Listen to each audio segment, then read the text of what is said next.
places my body, head, and soul. Many miles away, I could start a perfect story. Find myself and find out glory. This deceptive world, giving me the sign, giving me the sign.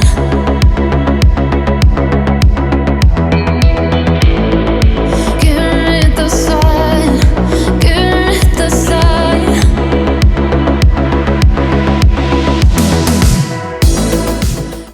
Hello, everyone, and welcome to our first live Sci-Fi Queens episode, where we are going to be discussing all things female characters in science fiction, as well as honoring a real life female scientist.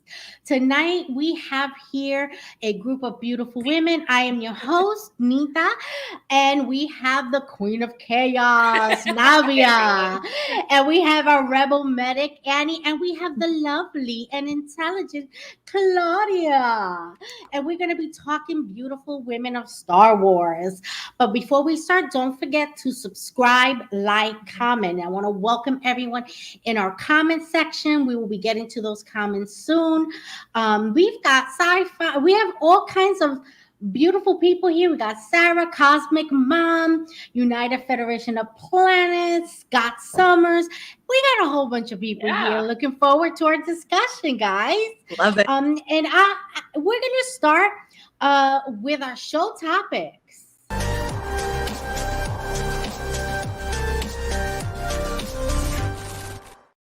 All right, thank you. And we're going to talk now. We're going to start with our guest, Claudia, and talk to us about the female characters in Star Wars that you enjoy and why you enjoy them. All right, this is me. I'm always a wild card. You asked me to talk about women in Star Wars. I'm not going to talk about all these women. No. Marshall Lucas. Can we talk about Marshall Lucas? Yes. Marshall Lucas is the woman who is responsible for Star Wars not sucking. If Marshall Lucas, an amazing director, she had this huge track record. She amazing editor. She edited The Mean Streets, just a bunch of like really famous movies. But she's married to George Lucas. George Lucas makes his movie, and she fixes it in the editing.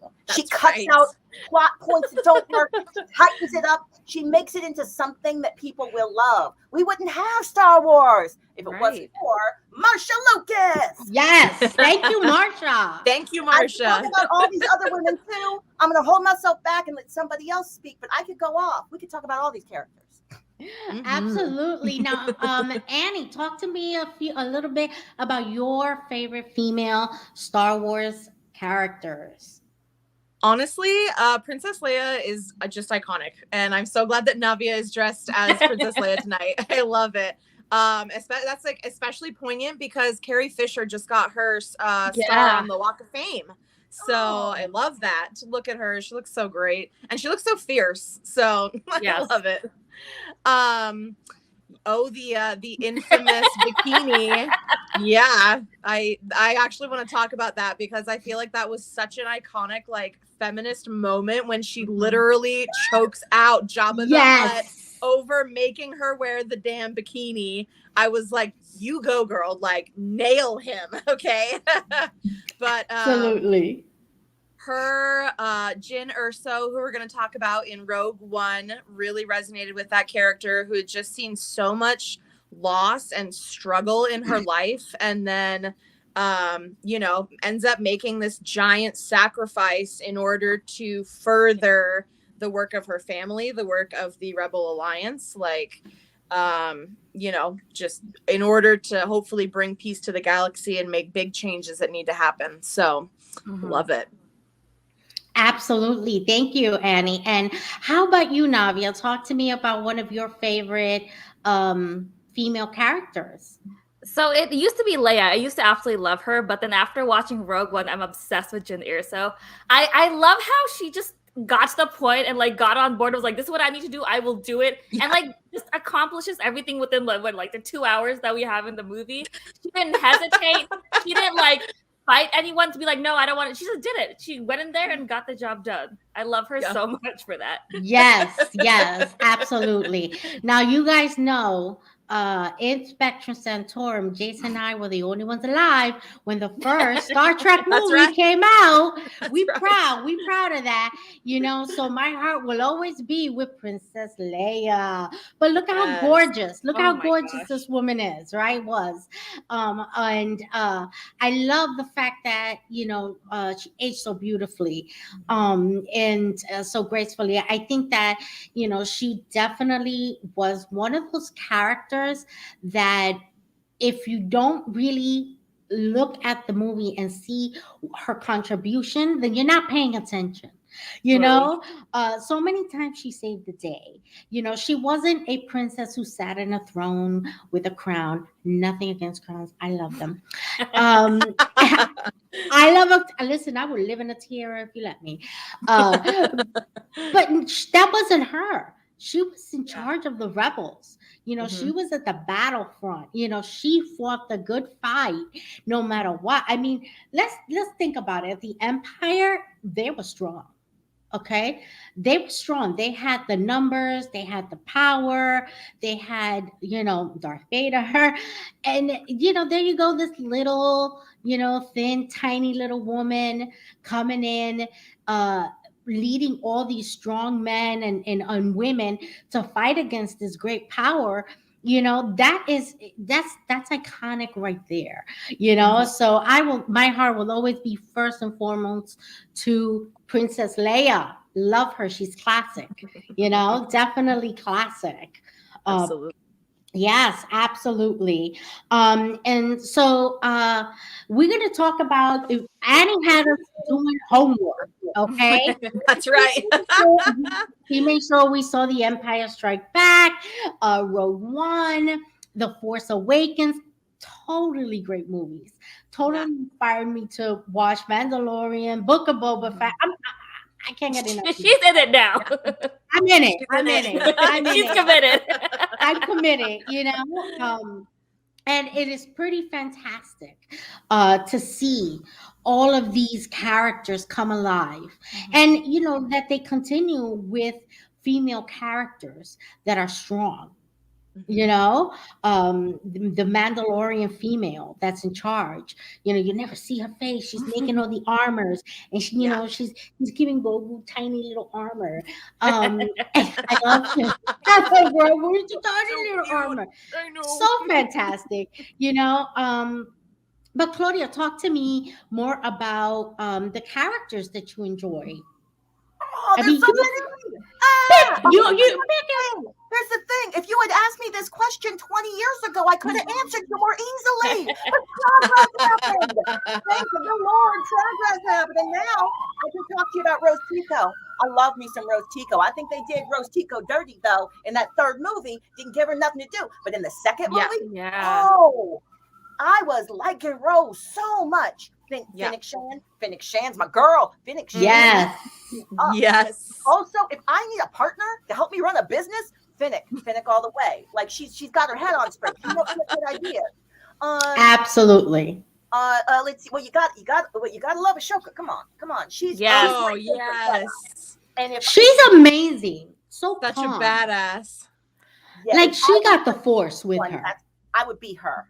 She's the one I'd want to be because she's got this complex backstory. Like, can you just even imagine being the Padawan of Darth Vader and your master goes real bad?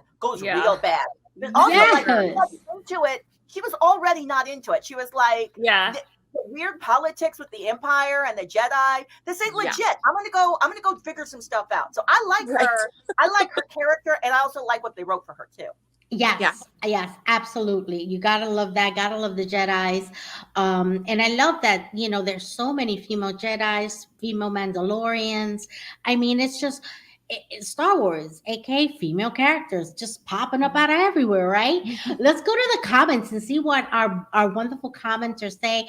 I want to start out with my number one cosmic mom, the one and only cosmic mom. Welcome. We love you. We know you have been feeling well, but I hope you're feeling better. Yes, we hope and she is ready to party, so I think she love it. Yes. And we've got Star Trek up in here. What? Star Trek. United Federation of Planets. All right. And we have Sarah Andrews right Hi, here. Sarah. Thank you. Thank you for joining us. She is a very loyal viewer of the Captain's Quadrant and has come over. Thank you, Scott Summers. Yes. 2020 for joining us. And we also have Joe Dove. Captain Joe Dove. What? Check it out. He is here being supportive as always. He learned that from his mama. What? That's the number one sci-fi queen right there. Cosmic Mom. Just saying. Cosmic Mom. Just saying. Absolutely. Yes, we definitely do. Watch out. Cosmic Sarah says, I'm watching Bad Batch with my partner and we just met a young fennec. Yes.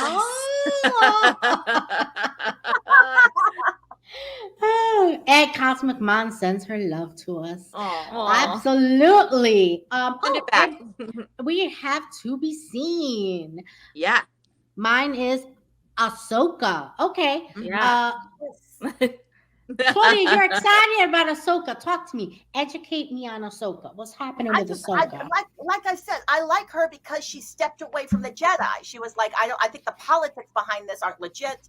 Also, just frankly, I'm always going to stand a character who looks like a woman of color, and I'm a little desperate for representation in the things that I watch. So like I was so desperate and thirsty for representation. I just looked up this actress's name, Femi Taylor. I liked Femi Taylor. You know who Femi Taylor played? She played the dancing girl who had the long things that gets killed. With no lines. Yeah. Because there were so many female characters, and I was like, I think she looks black. Let me find out more about her. Yes. Okay, now we're gonna go to our next segment, the round table.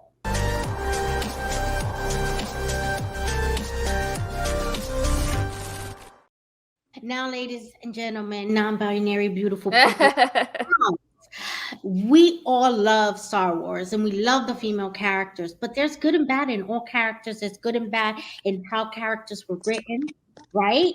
I mean, the iconic picture, I think I want to start there. The iconic picture of Princess Leia in a gold bikini. Many people might have thought this picture to be anti-feminist, but that was an empowering picture. Okay, it truly was an empowering picture.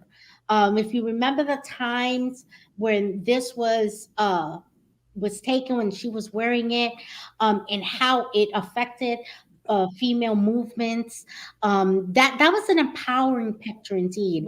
Annie, what year was to that, me. Nita? Do you know? Annie, do you know what year that was? Probably in the 70s, maybe early 80s. Probably 70. 73? I was 74? It's 74. It's 1977, 1980, and then 1983. So we're talking about Empire Strikes Back. That's the gold bikini. Bikini was 1980. Oh, wow. Okay, now Annie, you wanted to talk and touch on that. Talk to us about the pros and cons of that image. Yeah, I think so. I remember reading in just the, oh my God, like thousands of hours that I spent on Wikipedia as a kid, reading all the books, everything, reading biographies, all of that, just kind of soaking up Star Wars. This is before I became a hardcore Trekkie and kind of switched focus. But oh my God, Star Wars was like my escape and like my fantasy. So having read a lot about how Carrie Fisher felt when they told her that she would be wearing this very provocative piece of clothing, right? And how kind of, sexualized she felt. She was not into it. She was like, I don't want to wear this. Like, are you serious? And then I enjoyed that they allowed her to kind of embrace that and make it kind of a badass moment when she then chokes out Jabba the Hutt, who makes her wear this piece of clothing that she just detests so much. And I feel like at cons now, when I go, we have a huge one here in Salt Lake City, the Fan Expo. And I feel like when I see people in the bikinis, it does not tend to necessarily be the young, petite, thin, person. It could be anyone of any body type. It has become this very, hey, you got a body, wear the Leia bikini. Like, doesn't matter what you look like. Like, if you want to wear that, you do that. And I love that because I feel like it went from just like, like this director wants me to wear this and like I'm so not into this, to like I'm taking that power back and like better watch out, Huts, like I'll choke you out. Absolutely. And Claudia, when you look at this image of Princess Leia in the gold bikini versus this image, which I think I label badass. Right. What comes to mind, pros and cons about having put this woman that had become such a power force in a gold bikini? Well, I think context is everything, right? Like in the 1970s, you weren't getting a lot of female action heroes. So literally having a princess that was empowered, that could like fight for herself, who was smart, who would talk back, those were elements of progress. And it felt very exciting. And the fact that there was a woman, that was progress, and that was exciting.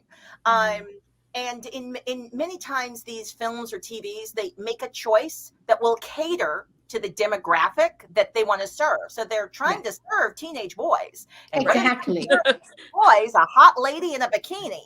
They weren't making Star Wars for us. They didn't think that we existed. They didn't value us as audience members. It's just like big ups to Carrie Fisher and big ups to all of the actresses who have had to endure sexualizing and humiliating moments in order to create iconic feminist moments that we can feel empowered by. Yes, absolutely. Choked out Jabba the Hutt with the chains that he enslaved with. I was like, I remember and being into it and then being like, best moment ever. Absolutely. And let me tell you, not too many people can do that wearing a bikini. For sure. So true. I don't know. But I mean, you're absolutely right. Science fiction was never started or written in the past with the female mind in thought. I think it was more like, hey, sci-fi is for guys. Let's create characters that appeal to young boys. And the image of Princess Leia in a gold bikini has become part of young male culture, and there's nothing. I don't criticize it. However, I do. You don't. I do, yeah. I just feel like it does take away something from her real true character, which let's face it, her true character is embodied right here. That's who she was. She was the kind of character who had no problems taking up arms and defending her people. Taking the very chains she was entangled with and choking someone out, So yeah, that's powerful. Navia, talk to me when you see this character in this gold bikini versus with a big gun. What does it say to you? I'm gonna go off topic a little bit. So Wow, Cosmic Mom, Queen of Chaos. well, I'm kind of shocked right now because Cosmic Mom said this movie came out in 1983, and that's when that gold bikini was shown on screen. I'm shocked as to why that image is still so provocative. Because the 80s, people weren't like dressed up as nuns like they were in the 1920s. You know, they weren't covered head to toe. But it's still a very provocative picture, and I don't know why. What do you guys think? I think it's the sexualization of women. You know what I mean? You take someone that's powerful and you just take away the power and sexualize them. You bring them down a notch, which is terrible. But when you sexualize a human being, that's basically what happens is you're taking them down a peg and you're saying that's all you can do.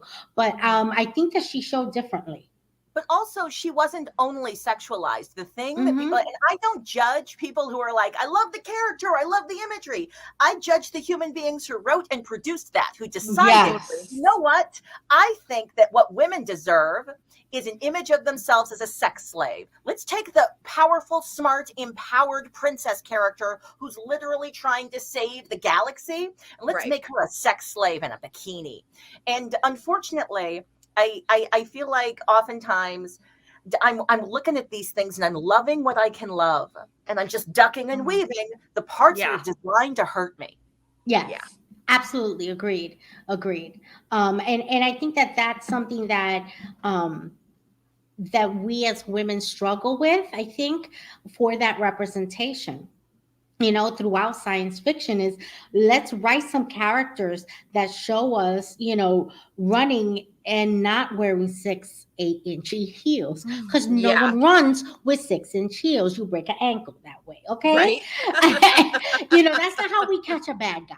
You know, and these are the things that I think that people don't take into consideration. You know, I think that.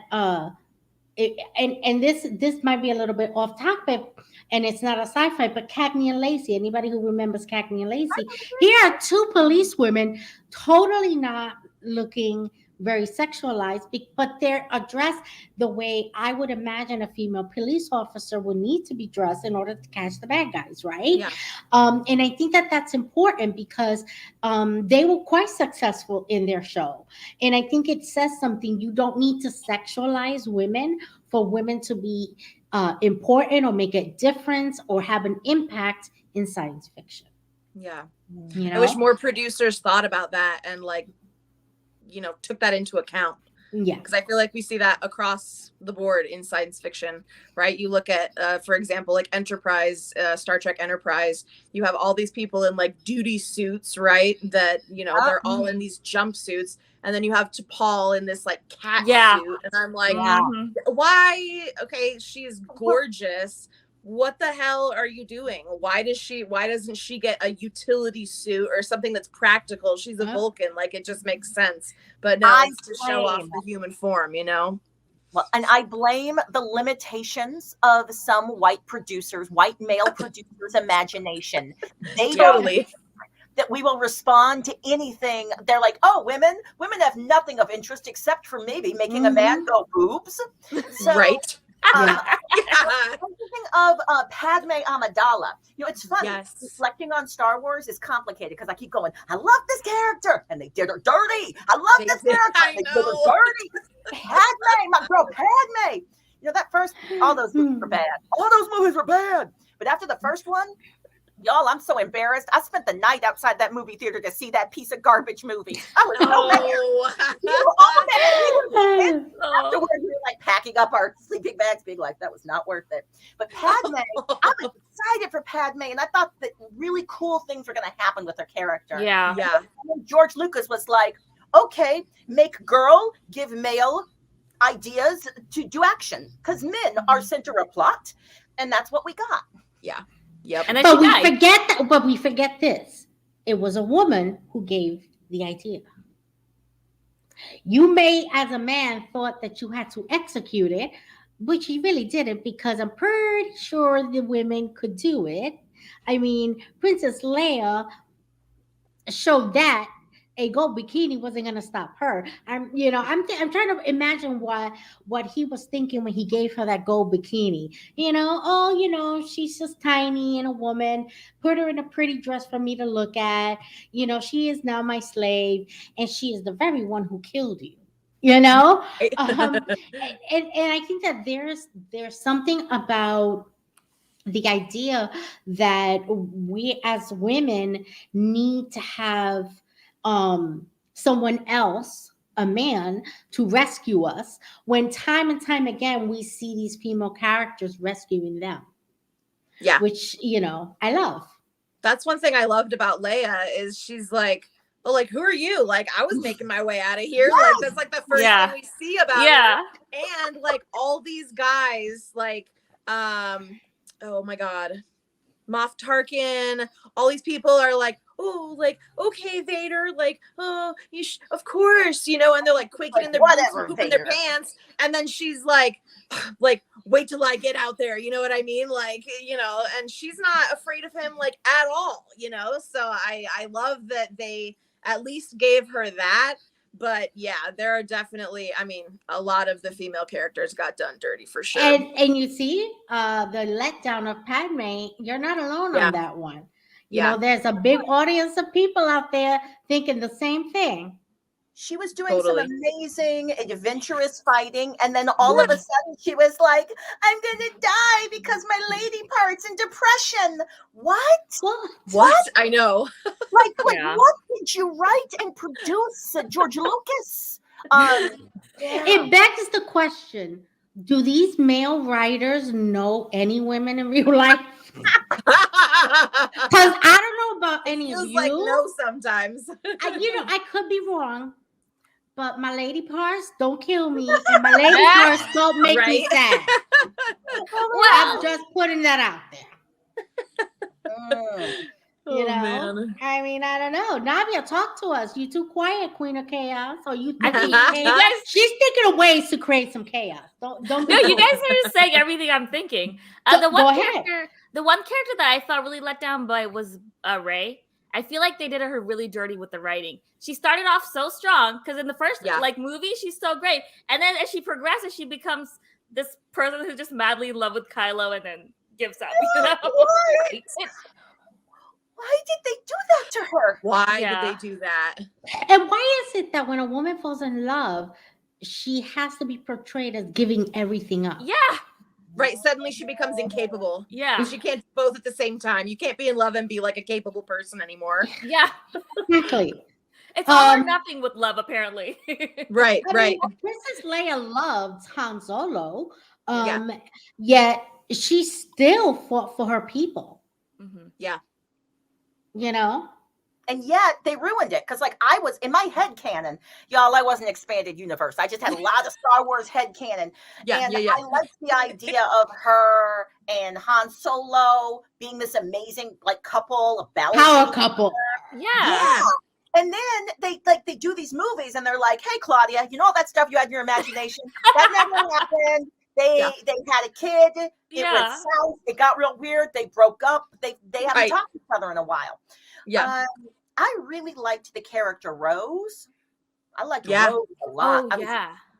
I know. Yes, she is beautiful. I love her. I wanted to see Rose and Rey, like in head right after that second movie. I was like, let's get rid of all the other characters, just Rose and Rey, saving the universe. Yeah. Well, and the thing too about Rose that was so sad was the way that the Star Wars fan base shit on that actor. That was so infuriating. Unnecessary. I could not believe that. Yeah. Like, chased her off social media, just completely bullied the hell out of her. Well, they did the same thing during Clone Wars. Yeah, when they had the African American actor. It's like, it's a clone. You can clone anyone in the idea of what they're talking about. Then you can clone anyone, right? I mean, Mm-hmm. I'm thinking about Moses Ingram. Moses Ingram was the black actress, and y'all, I've seen everything. I've seen all the Star Wars things. Like, why did they make Obi-Wan? Why'd they make that? I watched it though, and I liked it. Okay, it was good. I was like, Definitely. All right, now we're going to move on to a very special segment. And we're going to throw it over to Navia because it is going to be the real female influence in science. Yay!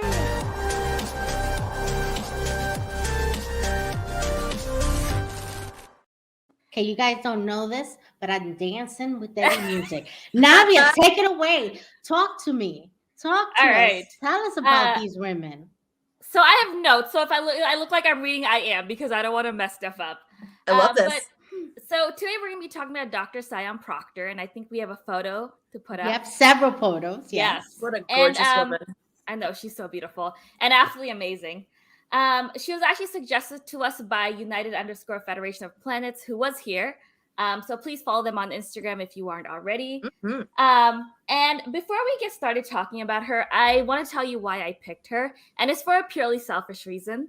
Everyone who was born in the year of 93 is turning 30 this year, as so am I. And one thing that happens when you turn 30 or before you turn 30 is society basically tells you you're useless. If you don't have like 2 kids, a house, a car, a partner, whatever, it's over for you. You're useless society. Go off into the mountains and live in the cave. We don't care about you anymore. I'm slightly exaggerating, but that's like the message we're given. And women especially are said, yeah, you're basically invisible. And I want to give hope to everybody who's turning 30. And I think Dr. Sion Proctor is a great poster child for how life goes on after 30. You can still achieve your dreams. Just because you're over 30 does not mean life is over. So Dr. Sion Proctor is an educator, a scientist, a poet, an artist, a pilot, an astronaut. And my favorite thing about her is she's a Trekkie. And she says her biggest influence was Uhura, which obviously makes complete sense because I think Uhura was absolutely the star of that show, right? Absolutely. Yeah, for sure. Yeah, for sure. And another one of her big influences was her father, who, despite not having a college degree, he was able to work for NASA during the Apollo mission. So that's absolutely amazing. Yeah. And she talked about how in her childhood, like when she'd go into her dad's office, she would see like all the Apollo memorabilia. And like he even had an autograph from Neil Armstrong. I almost said Lance Armstrong, wrong guy, but completely wrong guy. So that was a really big influence on her. And as a kid, she wanted to be a military aviator. She wanted to fly an F-16 and then eventually become an astronaut.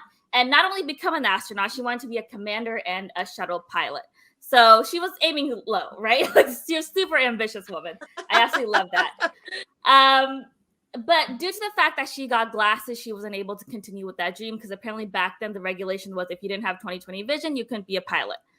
So yeah, I know it sucks, but that's apparently what she was told. So she kind of pivoted and went into academia. And instead, she decided to get a bachelor's degree in environmental sciences, a master's degree in geology, and a PhD in science education. Wow. Yeah. So she was like, if I can't be a pilot, I'm just going to go like do more amazing stuff. And she eventually became a community college professor. And she said she did this because she loved the idea of teaching and inspiring young people, which I absolutely love.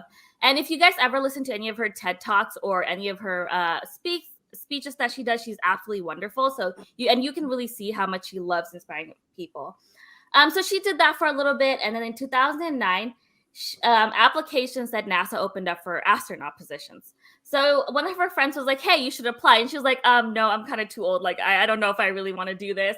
And but then she like looked at all the qualifications and she was like, actually, I'm overqualified for this. I can totally do it. So she applied. Yeah. And out of 3,500 applicants, she made the finals. So she was 1 out of 47 people to become a finalist. Unfortunately, she didn't get picked. But that inspired her to become an analog astronaut. And I don't know if you guys know what that is. Do you know what an analog astronaut is? No, it's the coolest thing. And I think after I tell you about this, we're all applying because it's so cool. Let's go. Basically, what it is it's an astronaut on space who lives through simulation. So if you're going to Mars, someone has to like test everything out. So on Earth, you do a Mars simulation. And right? Isn't that so cool? And you don't actually have to like have you don't have to be as athletic as a regular astronaut, right? Because it takes a lot. I'm applying. So she did that for a while and she absolutely loved it. And then in 2019, there was a mission called Inspiration 4. And she applied to be on this crew and she had to present her entrepreneurial spirit. And out of all the finalists, she got selected. And the really cool thing about this mission is they asked her if she wanted to pilot the shuttlecraft. And she was like, heck yeah, this has been my dream as a kid. That is so cool. Yeah. And she absolutely did that. And then they have a whole documentary about this on Netflix. So you guys check that out if you have time. It's called Countdown Inspiration 4 Mission to Space. Wow. Yeah. So after she did this, she was one of 4 Black women ever to be in space. And then also she was the first Black woman to ever pilot a shuttlecraft. So yeah. And then the other, when she went up into space and became a pilot, she was almost 50. So, that's absolutely amazing. That is so cool. Wow. Yeah. If you guys want to follow her on Instagram, she's at Dr. Siam Proctor, and you can see all the amazing stuff she's doing, as well as all the art that she does. She is an Afrofuturism artist, and she has absolutely amazing work. So please check her out because she's absolutely great. But Annie, I think when I told you I was selecting her, you had mentioned that you absolutely love her. We were talking about Mae Jameson. Oh, never mind. I'm not familiar with Siam Proctor, unfortunately. Okay. Although I'm about to be because I want to go watch that documentary. That sounds epic. Absolutely. Beautiful. Oh my God, that is so cool. Follow her on Instagram. Wow. Yes, yeah. The United Federation of Planets says that the art she did in space was absolutely amazing. And you know what? We also got some very good advice from Cosmic Mom we cannot let pass. She says, I'm 64, I'll be 65 soon. Every day that I'm alive is a precious gift. If you haven't achieved XYZ by a certain age, don't feel bad. Exactly. You're not dead yet. I love that. Absolutely right. Absolutely. I mean, yes, wisdom. Definitely follow this beautiful woman on Instagram. Check out her Netflix special. What's that Netflix special called, Navia? So it was actually a documentary that they did for that mission. And it's called Countdown Inspiration 4 Mission to Space. So it doesn't focus on her entirely, but it focuses on the whole crew. Wonderful, wonderful. I love this segment. It's one of my favorites. We are going to take our special commercial break. Take it away, Jay.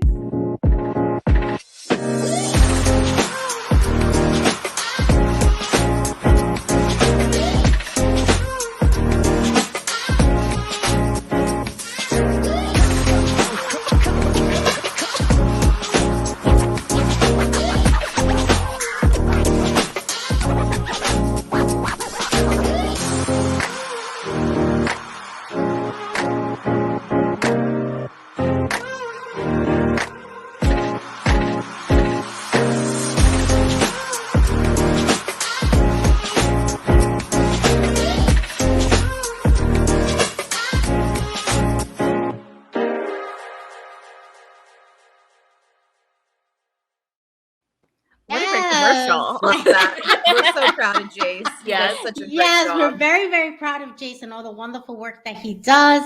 We had to put him in there. Absolutely. This has been so much fun talking to you guys about Star Wars. And you said, Navia, that it was United Federation of Planets suggestion to do her. Thank you so much. That's great. For that suggestion. We are looking forward to knowing more and more about what's going on. We encourage you to like, subscribe, comment. Even after the show goes off, go back and put your comments. Navia and I will be looking at these comments and I will pass that information. No, we're not judging you. She's bad. See, that's why she's the queen of chaos. Some chaos. No, but put your suggestions in. We'll give it. I'll make Yes. sure Navia gets it. She will do the homework and get that taken care of. Our next show will be on May 19th. We will be going live every other Friday. So our next show will be May 19th at 8 p.m. Eastern Standard Time, when we will be discussing the Amazon Prime show, The Power. It's all about girls. It's all about science fiction. Because here in this show, we're going to talk about science fiction and the women in science fiction, whether that is TV, movies, books, art. It doesn't matter if a female character of science fiction has influenced it, we're gonna get to it. Absolutely. But again, like, subscribe, comment. We appreciate it so much. And definitely, Jace has our one more commercial for our merch store, and take it away. Don't forget to like, subscribe, and share our new channel so that you can get notified when new videos come up. Thank you for watching our show.